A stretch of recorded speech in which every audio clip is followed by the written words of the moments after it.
NCP নেতা হাসনাত আব্দুল্লাহ বলেছেন, সচিবালয়ে গিয়ে কয়েকটি রাজনৈতিক দল জেলা প্রশাসক ভাগাভাগি করছে, এতে সহায়তা করছে অন্তর্বর্তী সরকার। আগামীতে একটি ইলেকশন ইঞ্জিনিয়ারিংয়ের চেষ্টা চলছে। বর্তমান নির্বাচন কমিশন স্বৈরতান্ত্রিক আচরণ করছে, প্রতিটি রাষ্ট্রীয় প্রতিষ্ঠান দখল করছে দুটি দল। এমনটি চলতে থাকলে জনগণ মেনে নেবে না। তিনি বলেন, আরেকজন ক্যান্টনমেন্টে বসে ষড়যন্ত্র করছেন। তিনি অভিযুক্ত সেনা কর্মকর্তাদের রক্ষায় অবসরপ্রাপ্ত ব্রিগেডিয়ার আজমির হাত ধরে অনুরোধ করেছেন, আবার ষড়যন্ত্র হলে আমরা বসে থাকব না, আমাদের উপর ট্যাঙ্ক চালিয়ে দমানো যাবে না। দুটি বিষয় নিয়ে কথা বলেছেন। সচিবালয়ে দুটি দল দখলের কথা বলেছেন, আরেকটি ক্যান্টনমেন্ট নিয়ে কথা বলেছেন। আবুল হাসনাত নাকি এনসিপি নেতা হাসনাত আব্দুল্লাহ সার্জিস, এরা তো ধরেন যে বিভিন্ন সময় বিভিন্ন কথা যত সহজে বলা যায়, আমাদের জায়গা থেকে তো আমার এতটা বলা সহজ না। ঠিক আছে না? প্রশাসনে যে এখন পুনর্গঠন বলেন বা পদায়ন বলেন বা পজিশন বলেন, এসব জায়গায় মোটামুটিভাবে গুরুত্বপূর্ণ জায়গাগুলোতে বিএনপি জামাত সমর্থিত লোকেরাই কিন্তু সুযোগ সুবিধা পাচ্ছে।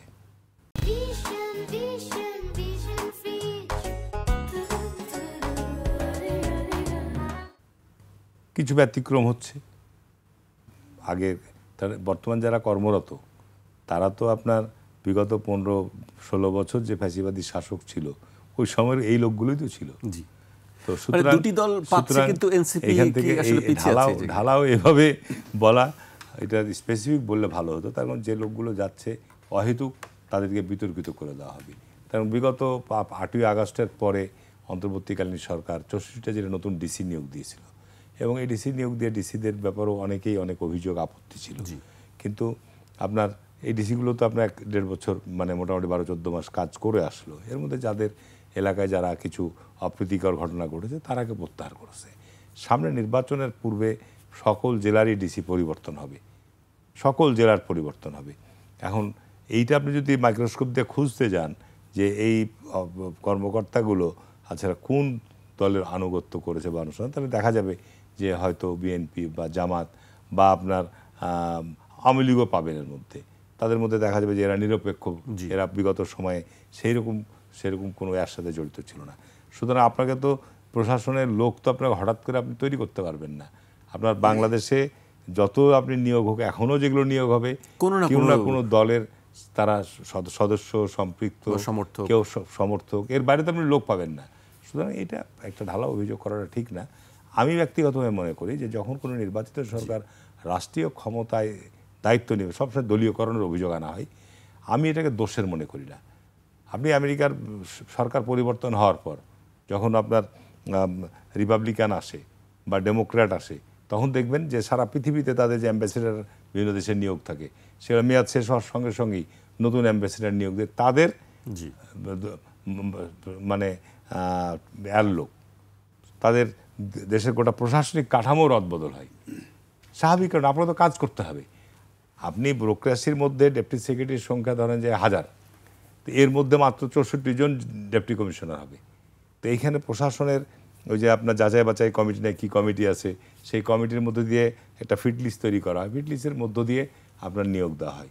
না তো ডেপুটি সেক্রেটারি তো সবাইকে আপনার দিতে পারতো। এদের মধ্যে প্রশাসনে মাঠ পর্যায়ের কাজের জন্য কেউ উপযুক্ত। ডেপুটি কমিশনারদের কিন্তু একরকম বলা যায় 24 ঘন্টার মধ্যে আর 12-14 ঘন্টা কাজ করা লাগে, অক্লান্ত পরিশ্রম করা লাগে। হ্যাঁ, ঠিক আছে না? অন্যান্য ডেপুটি সেক্রেটারি সচিবালয়ে যান, নিজে ঘুরে বেড়াচ্ছে, অত কাজের চাপও নাই। তো সুতরাং এইগুলো অভিযোগ, তারপর সেনাবাহিনীর ব্যাপারেও যে অভিযোগগুলো আছে, সেনাবাহিনীকে বিতর্কিত করা ঠিক হবে না। সেনাবাহিনীর মধ্যে বিগত 15 বছর তো স্বাভাবিক কারণে এতগুলো অফিসারের বিরুদ্ধে অভিযোগ এসছে, আপনার ট্রাইব্যুনালে তাদেরকে হাজির হওয়া হয়েছে, জেলখানায় পাঠানো হয়েছে। সুতরাং এখানে বুঝতে হবে যে সেনাবাহিনীর মধ্যে যখন রদবদল হয় তখন অনেক সেনা অফিসার কর্মকর্তা কিন্তু আপনার পদচ্যুত হয়, চাকরিচ্যুত হয়, অতীতে সবসময় হয়েছে।